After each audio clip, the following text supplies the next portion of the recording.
3, 2, 1. Law protect our general safety and ensure our right as citizens against abuses by other people, by organizations, and by government itself.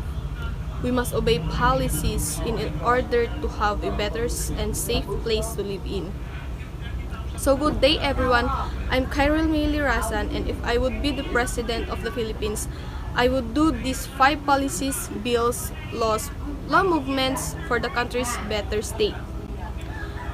So number 1, policy that I would want to implement is the trash cans outside houses policy. A policy that will help to save the nature. Every houses should have at least 3 trash cans outside to prevent passers throwing their garbages everywhere.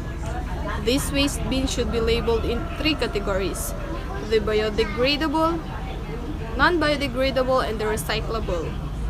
And we already know the meaning of those 3. So tourists or the people pass through your house wouldn't have a hard time looking trash bins, but instead they will instantly find it wherever they go. This law will help lessen the waste found in the oceans, canals, parks, and many more places within the country. Saving our mother nature is a timely issue not only to our country but around the world. So I'm bravely speaking now to my constituents to please obey this law. The second one is every barangay sports organization. This law will focus more in sports and youths. It will help them, the youths, to increase their activeness in physical activities like basketball, volleyball, badminton, and other games. So, mas maganda nang nakikita natin sila in playing games or sports rather than using drugs or being the so-called drug addicts. So, this law includes that every barangay must have sports activities. The third one is no pregnancy after 5 to 8 years of giving birth policy. So in short, this is a birth control policy that should be implemented throughout the country.